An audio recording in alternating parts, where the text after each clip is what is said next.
From Ireland to Italy, from Spain to Norway, hiking is hip. Hiking is young, hiking is green and healthy, and you can only get up close when you're on foot.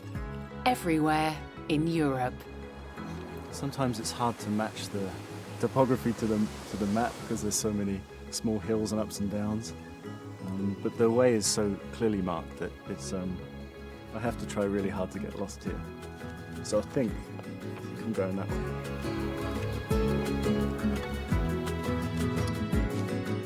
Bradley Mayhew is British and lives in the United States. He writes travel and trekking guides. Usually he's in faraway Asia, but now he's exploring the most beautiful hiking trails of Europe.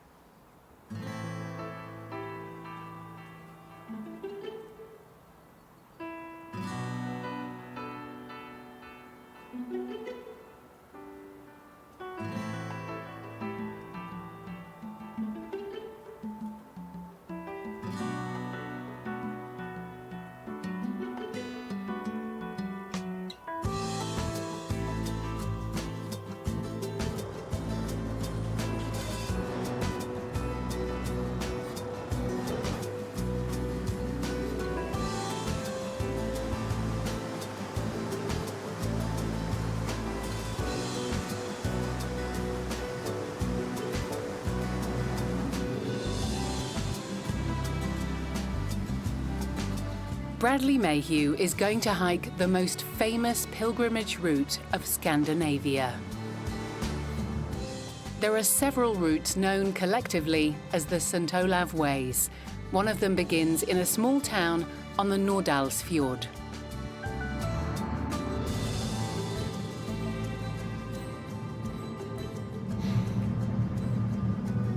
Well, Olaf was an early Norwegian king, dated from about 10 centuries ago.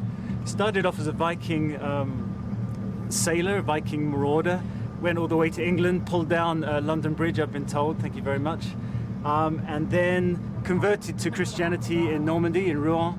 Essentially was famous for uniting Norway and bringing Christianity to Norway. After his death, lots of miracles grew up, so he was canonized and then became pretty much the patron saint of Norway and the biggest saint in the whole of Scandinavia. Many adventurous tales are told about Olav II Haraldsson, and not all are of a religious nature. This one place up here was where Olaf battled a giant serpent and threw him up against the wall. Well, in Valldal, this village here, Olaf was trapped by two different armies that came up the fjord. He had nowhere to go, so he and 500 men burned all 4 of his longboats, hid here for a few days, and then went straight up into the mountains and then headed up to Trondheim.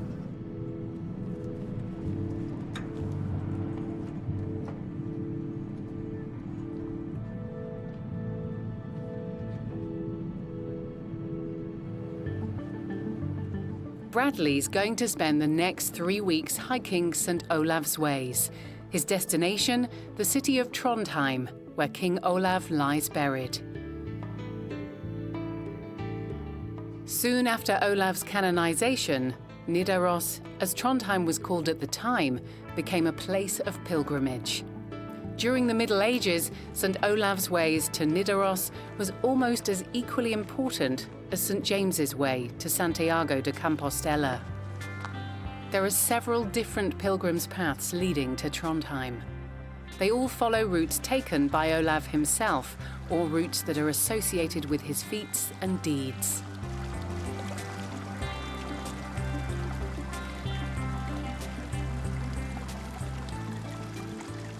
So when Olaf left Valldal, he came past this exact spot, it said, and drank from this spring. So pilgrims still come here to this day to fill up with some good clean water and get a blessing while they're here. After Olaf was killed in battle, that's when the real miracles started happening. A spring like this shooted up from where he was actually killed in battle. They say that his hair and his fingernails kept growing after he died. all these stories and miracles gave the sanctity to.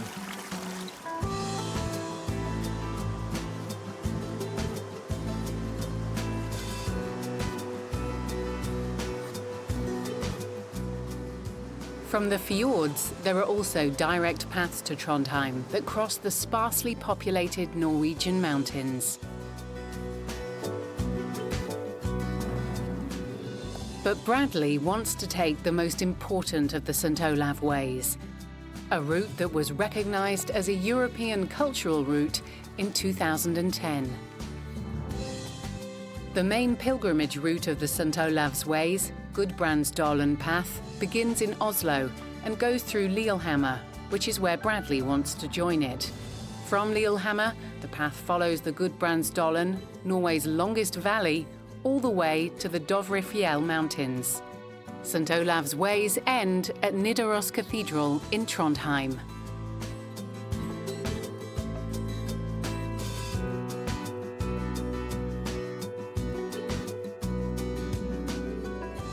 From the Olympic city of Lillehammer, the first couple of days go through the Gudbrandsdalen, which has been the main transport corridor between southern and northern Norway since time immemorial.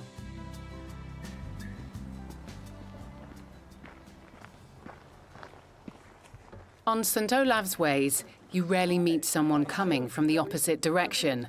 Pilgrimage routes are like one-way streets, and in Norway, they all lead to Trondheim. Okay, on Pilgrim's Path, yeah? Yeah.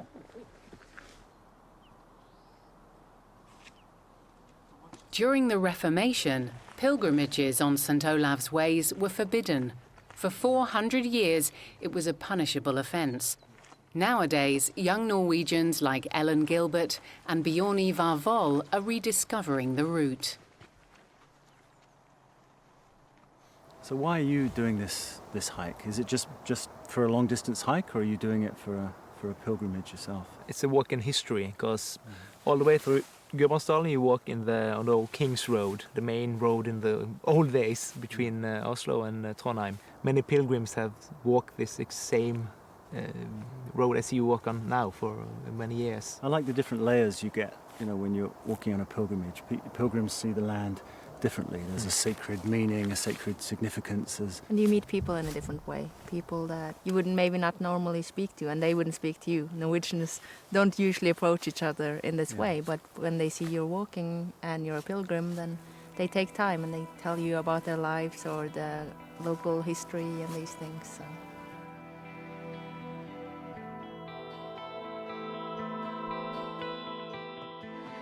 At one time, there were more than 1,000 stave churches in Norway. Only 30 still stand today, and their preservation is expensive. A landmark on the trail is the Ringebu Stave Church.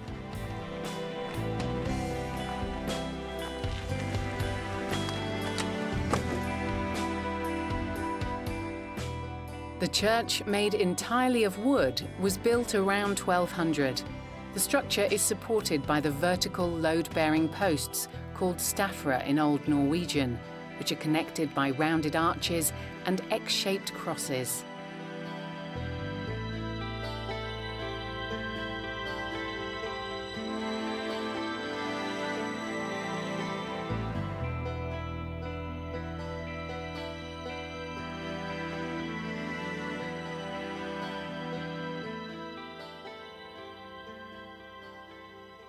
The Ringebu Stave Church is one of the most magnificent in all of Norway. Unfortunately, our trio visit whilst it's covered in scaffolding. But at least Bradley and Bjorn Ivar are able to take a close look at the restoration work.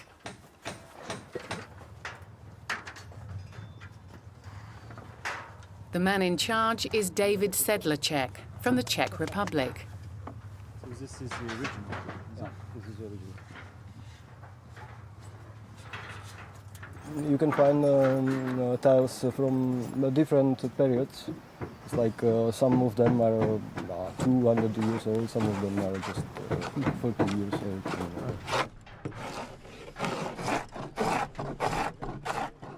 Over the centuries, most of the Stave churches have fallen victim to fire or decay.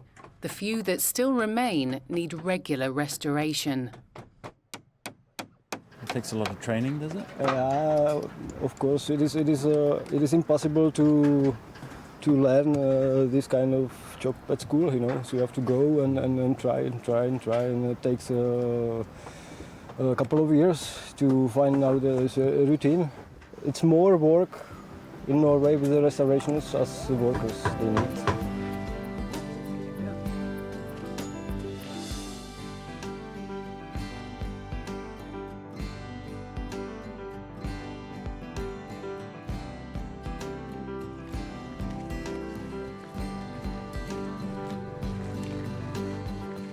From the Stave Church, it's about a 3-hour walk to Dala Gudbrandsgard.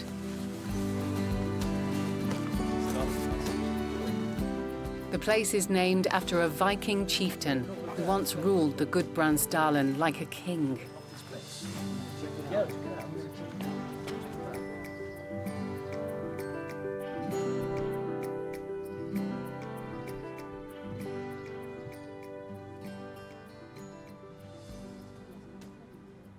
Almost 1,000 years ago, right on this spot, King Olav came down here and met the Viking king Gudbrand. The valley is now called Gudbrand, and tried to persuade him of the merits of Christianity. He tried to persuade him that the rising sun was due to his god and not the Viking god. I think the Viking king had seen the sunrise before, so he wasn't convinced. But then one of Olav's men smashed the statue of Thor into 1,000 pieces. And I think the might of that convinced him a lot more. And at that point, it was the Viking king converted to Christianity, another of St. Olav's miraculous deeds. One of the buildings has been converted into a pilgrim centre. People can spend the night here, but Ellen, Bjornivar and Bradley want to continue on for another couple of kilometres. Later that afternoon, the 3 hikers reached the historic farm, Sigard Gryting. The farm has been family-owned and run for over 700 years. It's also served as a lodging house for travellers. Now, 16 generations later, it's run by Stig Gryting. Want to sleep here? Please, we are tired and thirsty and hungry pilgrims. And hungry also. Yeah. So hopefully we have a place try to to help you. Thank you very much.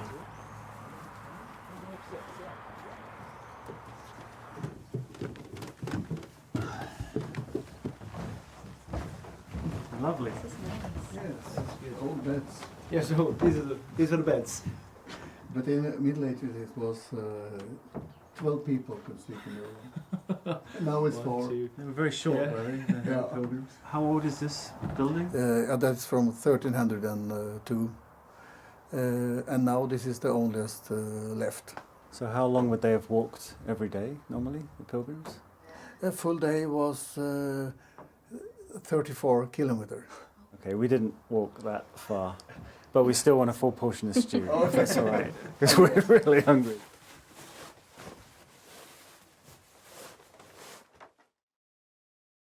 Bradley takes advantage of the time needed to fix the meal to look around the historic property and take a few pictures for his blog. So, how many pilgrims come here? The numbers are increasing steadily. We have other guests as well, but last year there were at least 100 pilgrims. For many, it's inconvenient to stay here due to distances. If they stop at Hundorp, they don't stop here.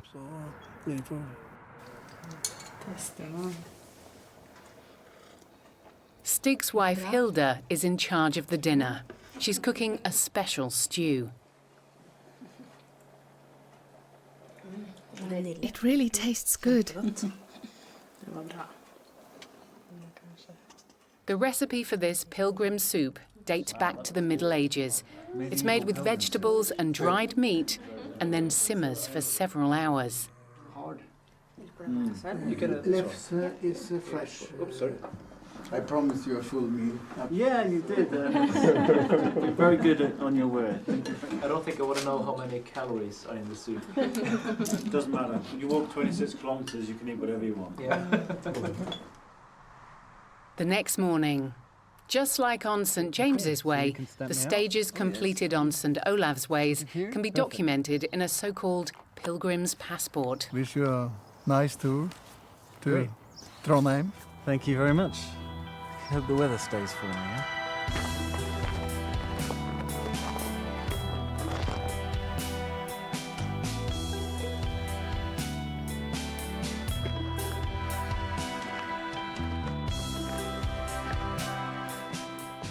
High above the valley floor, the next leg of the hike leads mostly through forests. In the 1990s, it was decided that the path should be properly marked.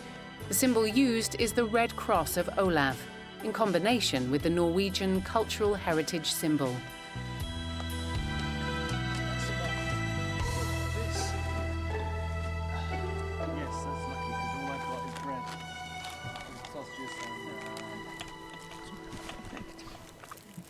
So where are you headed? You're headed on the main path now, are you? The Olav's path? Yeah, I think we're just continuing to one of the next pilgrim shelters. I think I'm going to do a little detour up one of the side valleys. There's a nice church I've heard of.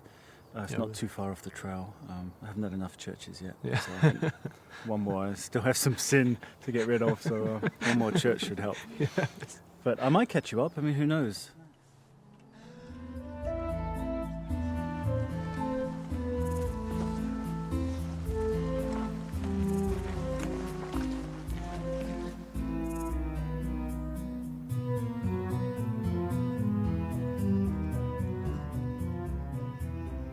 So here in the Gudbrandsdal Valley, the St Olaf path passes through Gynt country. This is where the historical character Gynt lived and farmed, and later Henrik Ibsen created his famous play, and Edvard Grieg created his even more famous music.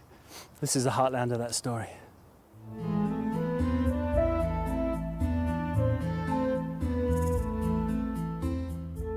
The drama is about Gynt, a farmer's son who lies his way into a fortune and, in the end, loses it all. Every summer since 1928, the local inhabitants of the Gudbrandsdalen stage a production of the play for a few weeks. Marita Onekret dedicates her annual holiday to Gynt. She has a small part in the play and has invited Bradley to the first rehearsal. Almost everyone here is an amateur actor. Only the director and the lead actors are professionals. They'll all rehearse together for the next 4 weeks. My Norwegian's a little bit rusty, so I'm only getting about 50% of the plot. I think we just saw like the first scene of the first act. Gynt, he is going to take the bride. So he really takes her from the behind, and he go up in the mountain with her, and the groom, he's just left with nothing.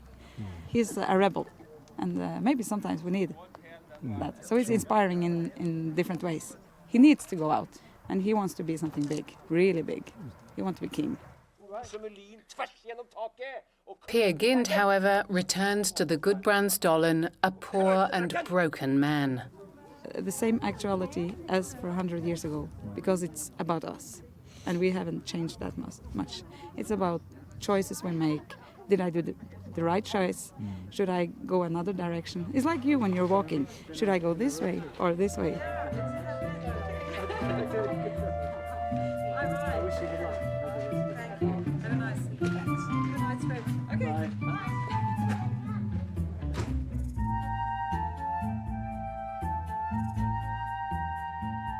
For the most part, St Olav's Ways go through untouched nature, but some parts also follow rural roads, particularly in Gudbrandsdalen, the valley of the Lagan River.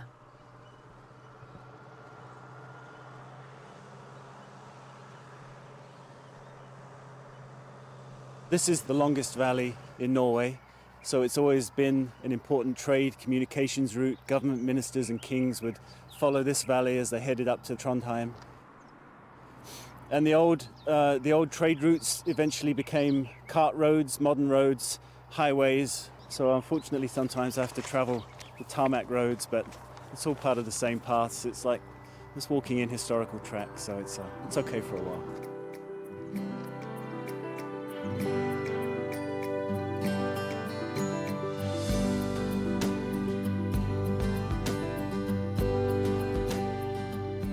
A detour off the main route leads up a side valley to the small town of Lom. Bradley wants to take a look at the Stave church of Lom, which is connected to St. Olav's visit here. King Olav united Norway as a Christian empire. To do so, he used aptitude, skill, and also violence if needed. He sent missionaries into the countryside and wrote laws. But he also destroyed the sacred sites of the Vikings and fought opponents of Christianity with the sword.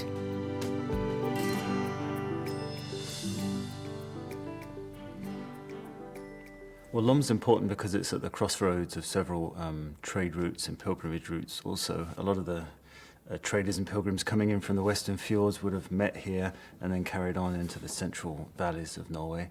Olaf himself passed through in 1021. He gave the villagers an ultimatum. He said, you can convert to Christianity or I'll burn your village down. They wisely chose to convert, and they, about 150 years later, they built this beautiful Stave church here. A lot of the churches here in Norway were built on original Viking sites, Norse worshipping sites. And you can still see on the outside of the building, there's some protective dragons, which pretty much definitely date back from Viking times. So there's this whole connection of faiths going back into time, which is nice. Sacred sites are always sacred sites, I think.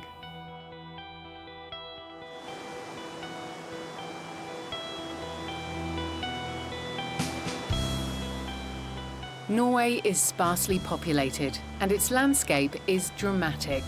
More and more tourists are beginning to come here to experience the nature of the mountains and the many wild rivers of the countryside.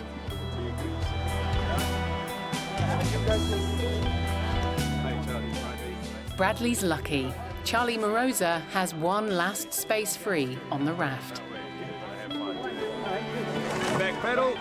Stop, stop, stop. Hey, remember, back pedal, you put your paddle there, yeah? Lean forward. Where are you from, Charlie? I'm from Zimbabwe. Zimbabwe? Yes. How did you end up in Norway? Through some friends. Yeah, a long way. But rafting is a very small industry. Right. Everybody knows everyone.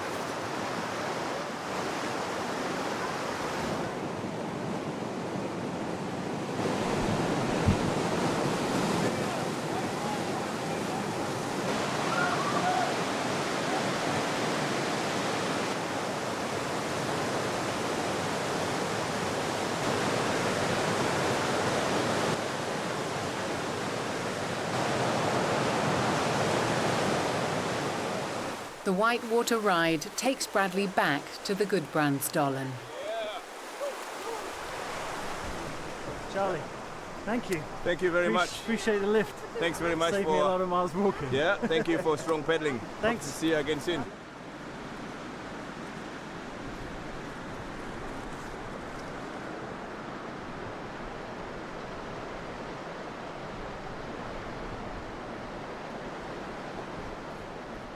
Back on the main pilgrimage route.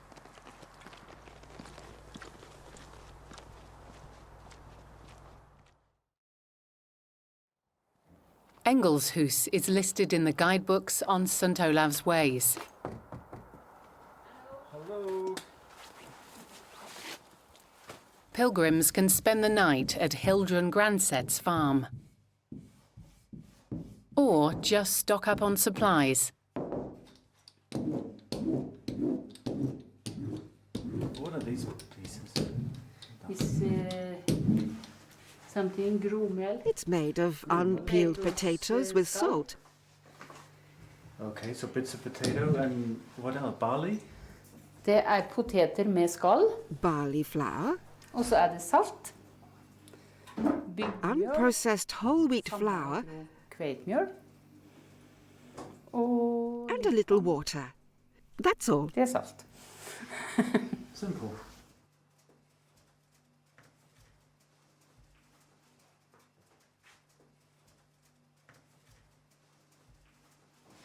In Norway, flatbread has been a staple food since the days of the Vikings. It's often eaten along with sour cream. Varsågod. Thank you. Good. It's warm. Nice. Crunchy. Good. From what I understand, the flatbread is essentially made of potatoes and barley with a little bit of salt and water. I think that's because they just don't have wheat here. It's such a short growing season, such long winters. I think bread is a loose term for what we have, but it's certainly very tasty. It's a bit like a crispy waffle. I was told that it's good travelling food by a friend, so I'm going to try that out, but I have a feeling I'm just going to have a bag of crumbs at the end of a couple of weeks. Okay, great. Thank you very much. I would pack this very carefully. Yeah. Thanks for the flatbread. It will keep me alive in the mountains. Yeah. Thanks, bye-bye. Good trip. Thank you. The full network of the St. Olav's Ways is more than 5,000 kilometres long. It includes paths that lead from Denmark and Sweden to Trondheim. Each year, around 10,000 pilgrims walk the routes. There's all kinds of hikers walking the Olaf path. Some people are carrying everything on their back, camping in the woods, and other people have their bags transported for them. They just carry a day pack, go to a nice hotel, hot shower at the end of the day. So there's all kinds of different comfort levels you can do if you want to tackle the trail.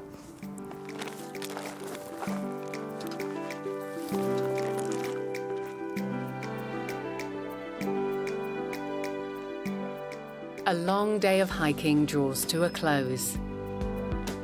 During the Norwegian summer, the sun doesn't set until midnight. It's actually dark for only a very short time. I slept really well, thank you. Like one of the logs in your house. Bradley has spent the night at Budsjord, a former Episcopal residence. A few years ago, the architect Erik Langdalen took it over.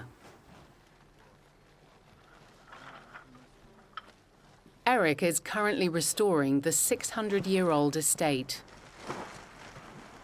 It's important to him that the work is done using traditional methods and materials, including wood, moss for insulation, and completely without nails.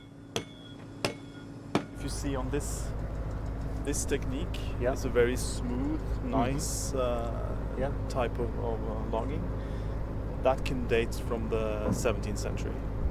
So it's a sign of sort of that technique, and you find that technique on this building as well. So these are the original beams, are they?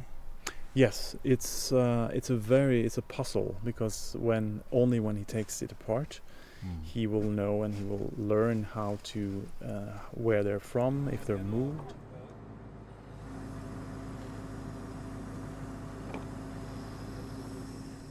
So why are you going to so much effort restoring and rebuilding these old buildings? They have so much life in them and history, and they're actually worth preserving just because of the solidity of them and the handicrafts. So if you maintain them, they can stand for another 500 years. It fits quite nicely, doesn't it, having these ancient buildings housing pilgrims who are walking a medieval hiking trail. It fits together nicely, I think. It's really the combination of these things that makes this place alive. Cultural heritage is not enough, because you need life, you need people to use them. Otherwise it's just empty buildings. Right? Yes.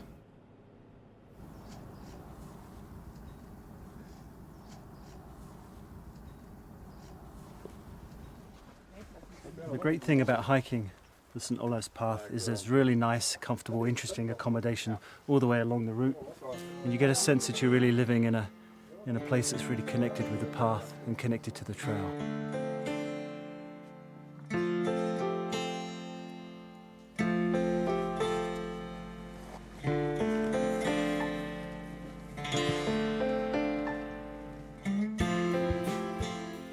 After Budsjord, the path leaves the Gudbrandsdalen and rises steeply into the Dovrefjell Mountains. According to legend, King Olav repelled a snowstorm sent against him by a giant. He then turned the giant into stone.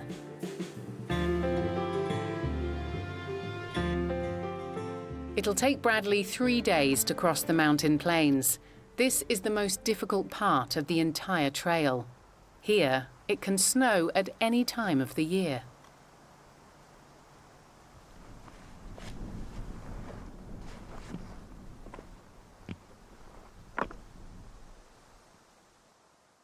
Well, it's always a pivotal moment when you reach halfway through a trek, and also when you reach the highest point on a trail. This is where you only come in good weather. You don't want to be up here in a storm, that's for sure. It's only about 1,200 metres, but it feels much higher than that because we're above the tree line. It feels a bit like Scotland mixed with Tibet up here to me. I like it. I'm looking forward to the next few days.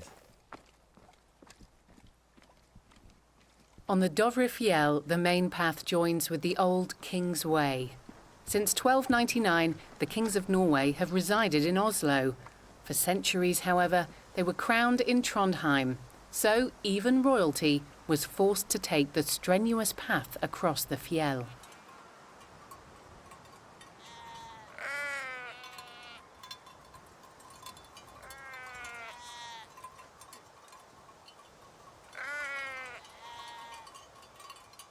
Bradley has reached Fokstugu, the highest lying farm in Norway. Pilgrims usually take a break here.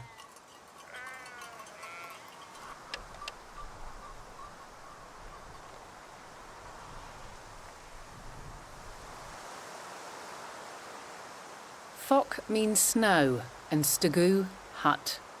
Places like this were set up in the Dovrefjell in the 12th century so as to provide shelter for travellers.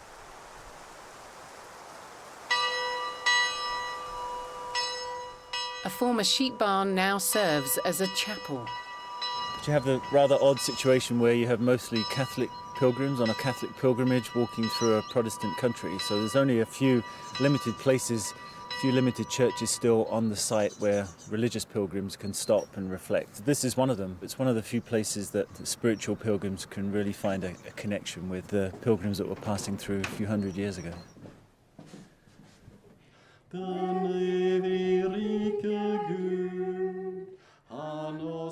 Pastors come from all over Norway to spend a few weeks at Fokstugu.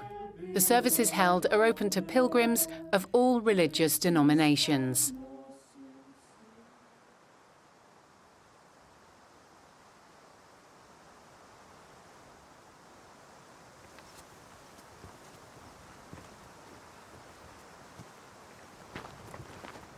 The next morning, in the lower lying areas of the mountain plateau, the path leads through some thickets of scraggy birch. In the summer, you can often find Wenche Årbakk here. What are you doing? What are you picking? I'm picking wool from the musk oxes. Oh, it grows on trees, is that? No, not actually. They lose their wool once a year. I must pick it up before it is come much rain. Yeah. Yeah. It is not every year I can collect wool from in good quality. Right, so it's a very limited supply that you can find, I suppose. Yes. And you have certain trees, certain places where you know that you can... Yes, I do some where they research. leave the wool. Yes. I find out what they like to eat, and then I go there. Yeah. It's easier than trying to get it off a live animal. Yes. Yes. The wool of the musk ox is the warmest and most expensive natural fibre in the world. Wenche spins the wool she finds into yarn, which she uses to knit clothing for the long Norwegian winter. Saueull veldig mye forskjellig det også. There are many kinds of wool, but musk ox wool has the finest fibre of them all, finer than cashmere or silk. Only artificial silk has a thinner fibre than kiviut, as we call the wool of the musk ox.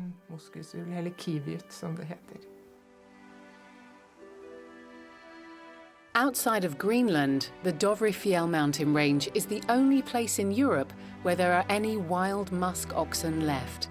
Despite their name, the animals are actually more closely related to sheep and goats than to oxen. Bradley has joined up with Espen Rusten, who works for the Dovrefjell National Park.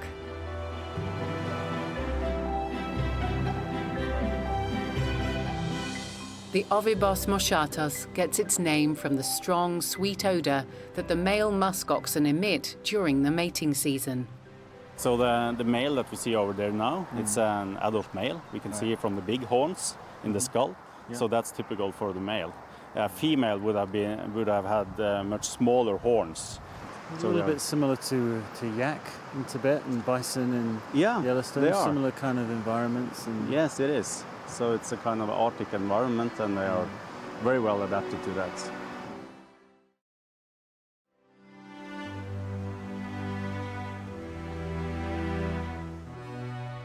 The only way to see the heart of the national park is by bus. This restricted access was established above all for the protection of one animal. In this region, we have the last remaining of the wild mountain reindeer in Europe. Those reindeers lived south of the ice cap during the last ice age and was probably one of the main food resources for the first Europeans, the Stone Age people of Europe.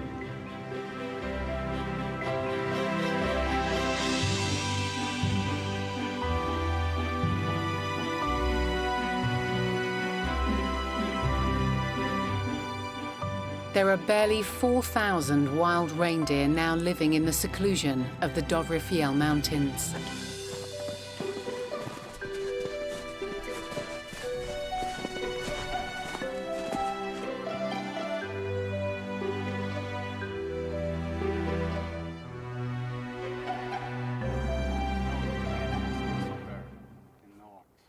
So if the reindeer are really this shy, what should I do if I see some?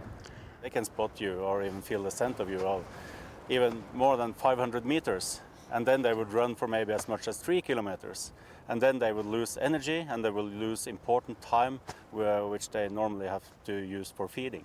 If you are so lucky that you actually see a herd of reindeers, you should not try to approach them. And now during summertime, when the temperature is getting rather high, they depend on these snow patches that you see all over the area. There are some small flies, which can be a really bad thing for the reindeer and disturb them a lot. So when they get to these snow patches, there's normally a lot of wind, so the parasites will blow away. And reindeer would get calm down and lower their temperature as well. It's air conditioning. It's air conditioning, yeah.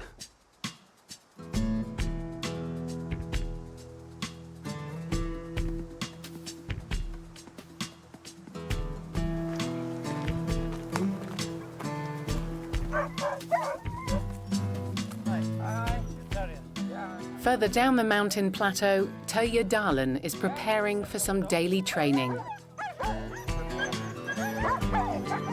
So each dog has its own Each dog have his own harness. As you see here, there's blue tags for males and red tags for females. Okay. Now you know that. And when we're putting up a team, we start from behind. So we take the 2 last dogs we put in, it's your lead dogs. You always have the same dogs in the same order? Not really. I used to change that. Okay. All from day to day. Yeah. Hold on to the collar. Yep. And then you have to fix this on the dog. Yep. From behind, put it over her head. There should be 2 straps on each side of the head here.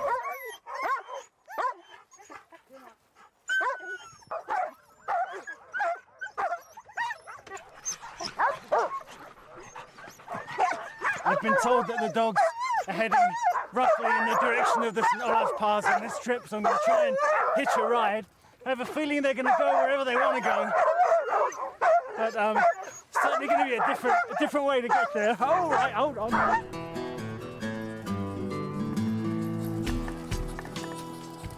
In the winter, Terje drives his huskies at international dog sled races. In the summer, He keeps them in shape with regular training.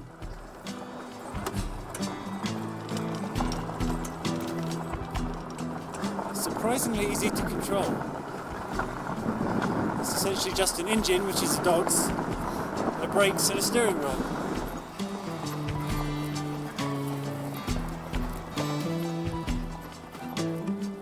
"50 kilometers of the pilgrimage path crosses the Dovrefjell plateau.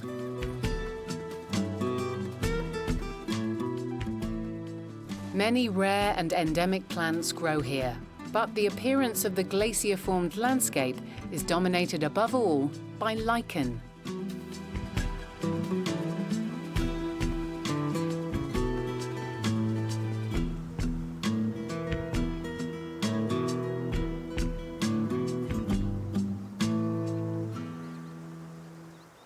Lichen is a composite organism, the result of fungus and algae joining forces.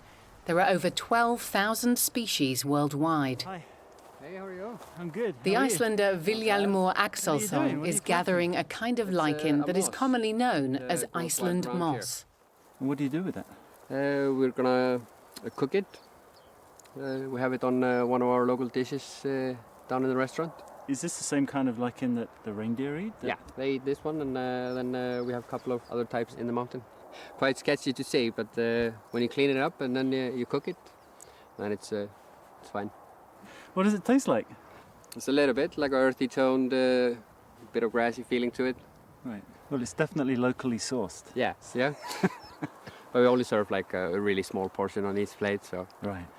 So we can get the nature into the plates and what do we have in our great. surroundings. No problem. Kongsvold lies where the Dovrefjell Mountains open into the valley of the river Driva. The inn is over 300 years old and includes beds for pilgrims. Nowadays, it's also a luxury hotel, offering first-class cuisine. And here, Vilhjalmur cooks with the foodstuff usually eaten by reindeer. You could say that lichen is a low-calorie, high-fiber diet, pretty much. Pretty much, yeah. The ones we are taking are quite dry, and it's on top. The restaurants together today, then a lot of them are taking the old traditions and bringing them back to life. The lichen is cooked in boiling water for 10 seconds and then rinsed in iced water. Well, the lichen is very much a forgotten food in some ways. I think in the olden days it was really only used during times of famine when there was nothing else to eat. This was like a last resort. But it's quite a useful little plant. Well, it's not really a plant, but it's a useful little substance. You can get dyes out of it. You can get litmus out of it to test the acidity and alkalinity of materials. It's nice that it's just growing out in the wild.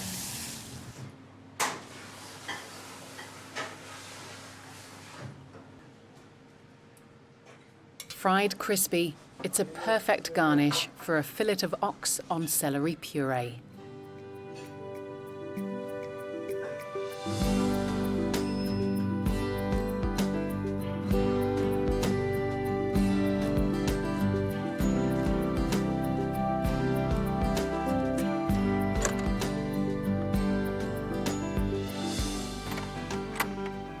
Well, I finished my hike over the high plateau of the Dovrefjell.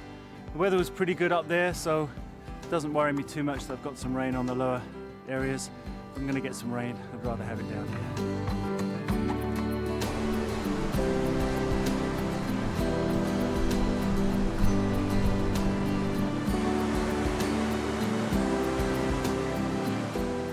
The next leg of the hike takes Bradley through Drivdalen, the valley of the Driva River. Up until the mid-19th century, this valley was impassable whenever the winter snow thawed. Apparently, in the olden days, the path used to go down and follow the valley, but it had to cross the river 9 or 10 times, and every springtime it got flooded and it was impossible to cross. So the king ordered this path. The Vårstigen means spring path. So unfortunately, although the road stays down low in the valley, I have to climb up a little bit and then drop down the other side. But hopefully the views should be nice.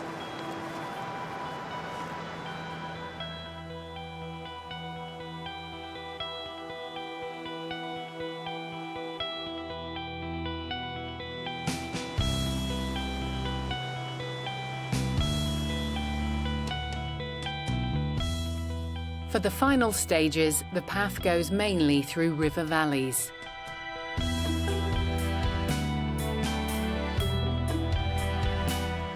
For 4 days, it follows the Okla River.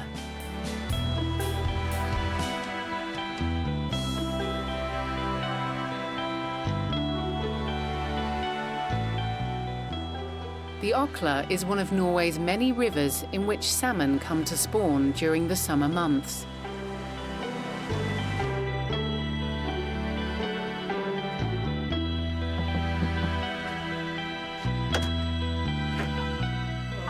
Another pilgrim hostel, Ingrid Meslow's farm, is located alongside the river.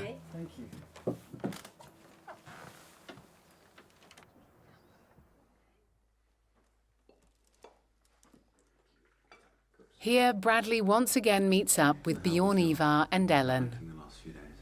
No, it's good. We had a little bit of rain. I was wondering if I would catch up with you because I went on my little side trip, so I was Walking for a bit? walking. Huh? Yeah.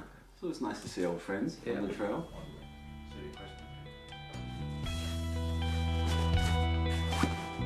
The three decide to go the rest of the way to Trondheim together.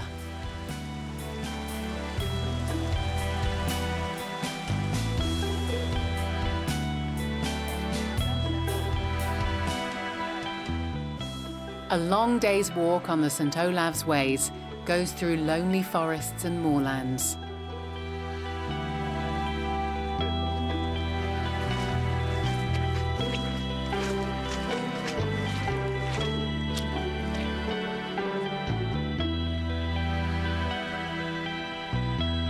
have a treat for you guys. What is it? This is Norwegian flatbread. Oh, really? Yes, handmade. That's great. These are the biggest pieces I have left. Thank you. The rest of it looks like this. It's the worst trekking food ever invented, but it tastes great. The pilgrimage is slowly coming to an end for the trio. It's not just physical beauty, physical landscape. There's sacred spots, there's churches, there's events that happened in history.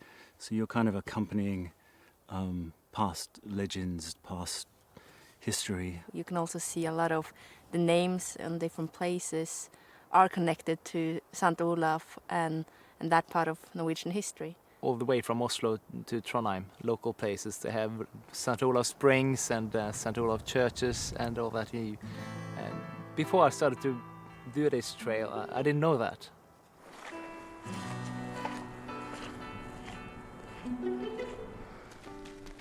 On the last day of the journey, the Trondheim's fjord comes into sight.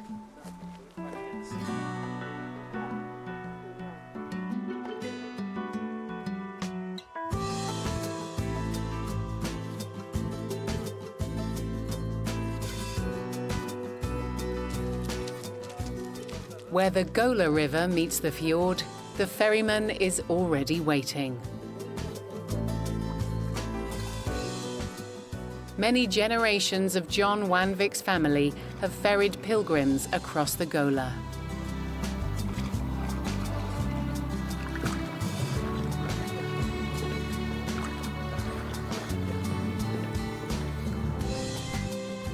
There's still one last hill to cross before the destination of Trondheim.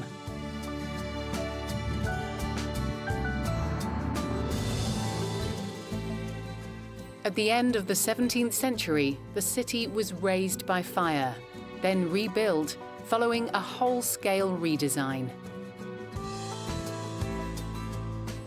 In the Middle Ages, Trondheim was called Nidaros. The town cathedral still bears the ancient name. After Olaf fell at the Battle of Stiklestad in 1030, his followers brought his body to Nidaros. A chapel was later built on top of Olav's tomb.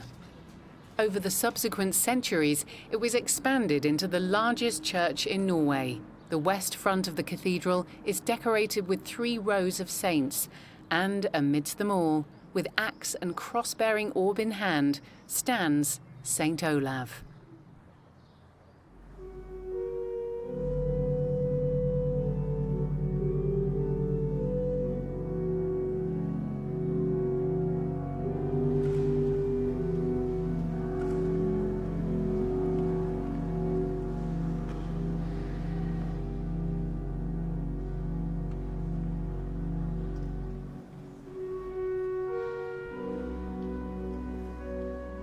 Here at Nidaros Cathedral, the hike ends for Bradley, Ellen and Bjorn Ivar. Their journey followed the trail of a Viking who converted to Christianity, became king, fell in battle, and is today the most revered saint of Scandinavia.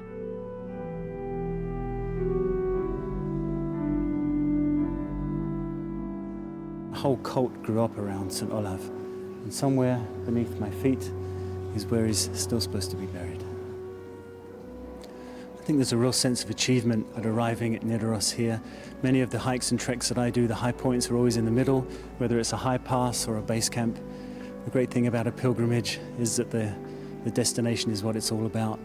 So to finally get here has a great sense of achievement, and you really end on a high note.